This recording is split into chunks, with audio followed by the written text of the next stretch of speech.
who will add their plaque to the Tower of Champions and become the 75th name on that illustrious list of MotoGP 500cc winners. It's all to play for. 27 laps on Valencia. Bagnaia in pole, 14 points over Martin in 6th. Lights out. We are underway for the final round of 23. And look at the start from the KTMs. Jack Miller and Brad Binder firing through. But it's Jorge Martin who tries to rub up the inside of Binder. Martin's going to go through. He's up to 3rd on the inside of Miller. And he's going to get 2nd, is he? From Binder. He has to go hard, and he will. Binder makes a mistake. Martin is up to 2nd. Bagnaia is leading. Yep. We've got the race we wanted. Exactly what we expected, and Martin will attack as soon as he possibly can. I think somebody might have run off, and they have crashed big time in the background. Yeah, there's a big crash gone down at the back. I wonder if it was Luke Carini. Couldn't quite see. Fernandez, maybe. I think it might be Marco Bezzecchi. Oh, it's Bezzecchi. Yeah, it is one of the VR46 bikes that has gone down. So Bagnaia leads. He's lost one of his allies, perhaps, in this race, as Martin lines up behind him in 2nd place. Binder 3rd, Miller in 4th. Great start for the South African and the Australian on the orange KTMs. Then behind, Johan Zarco, and the nearest ally, I would say, for either of the front runners. Yeah, the best thing now that this man can do, who's leading Pecco Bagnaia, is try and get into a rhythm. Forget about the World Championship.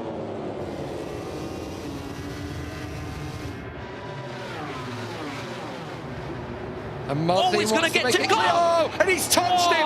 That could be the championship right there, because he has touched the rear tyre. And Pecco Bagnaia and Jorge Martin plummets down the order. Look how he fires back onto the racetrack, though, in front of his pal Aleix Espargaro. It could have been disaster for the pair of them. He just got sucked in. He got dragged in by the turbulence behind Pecco Bagnaia's bike. We saw Bagnaia almost do the same in Qatar, and this time it was almost catastrophic for Martin. It's the worst scenario possible. You get in the wake, you get so close to the bike in front, basically you get no downforce on the wings on these motorcycles. All of a sudden, usually you get an ever so slight locking on the front. You can't brake any harder, hence he had to stand the bike up and he ran straight. What a nightmare.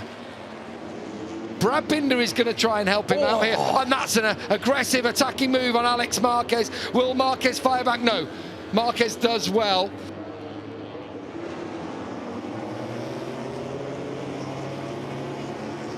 Here we go again.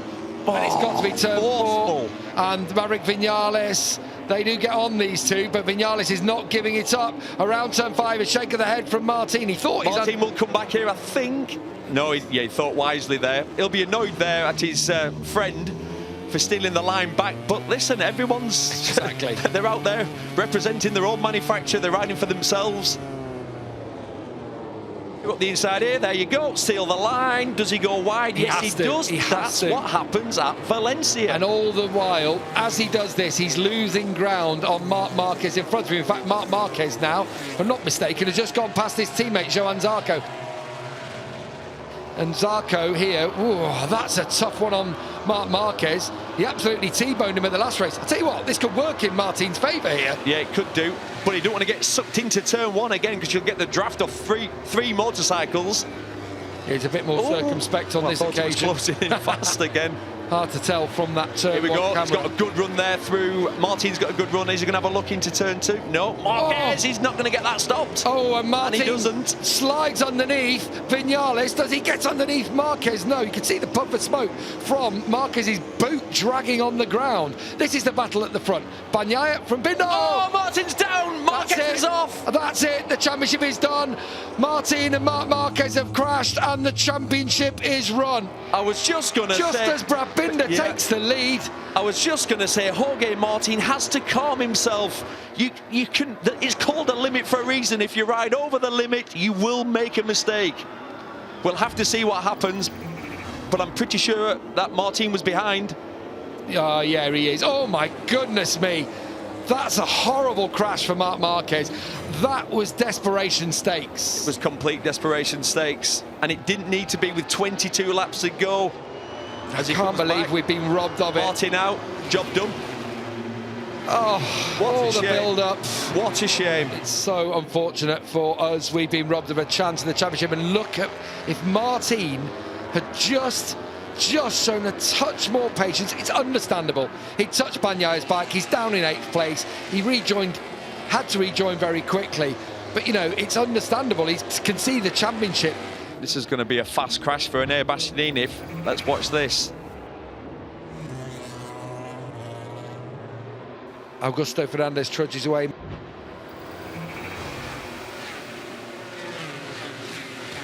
Brad Binder all of a sudden has dropped back to 6th place. What's gone on here? Oh, we've seen this quite a lot through this section. Yeah. Now, he hasn't done that on purpose, by the way, has he? He's just got it completely wrong.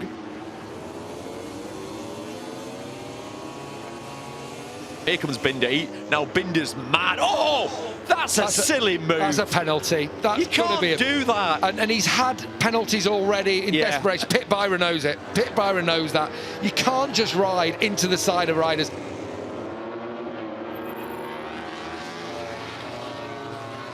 That seems very lenient, I must say. Well, he'll drop a position. Well, I'm pretty sure that means he won't win the race, because I think he would have potentially had a chance to. Only if you've seen that on the pit board. I don't think he has, because he's going to pass Vinales here. And what does he just let what happens now if he drops a position? Surely he's got to go back behind Gian Antonio. He's put his leg out to say, look, he's going to go wide here. Watch this. So that's what he's done. He's passed. He has to let lose somebody else pass. If he doesn't let somebody else pass, come on, Brad, you're brighter than that, mate. There he goes again. Just makes it look easy, doesn't he, as he gets past Maverick Vinales now. And Vinales will be thinking, what's going on? He won't be Don't let me pass again. I don't want you dive bombing me again.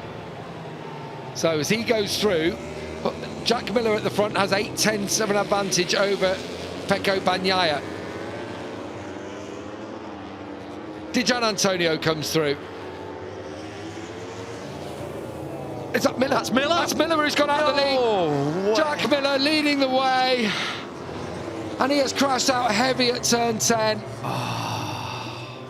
Jack Miller from the lead.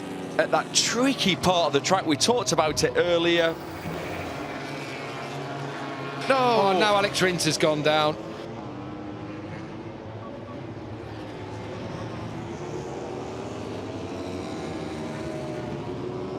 Again, Maverick Vinales going wide, can't get the bike stopped. And often, however much people would go, well, that's got to be his front tyre, hasn't it? As Raul Fernandez now comes through and tries to prove a point, it could be that soft tyre, because the soft does contribute in your braking. Absolutely.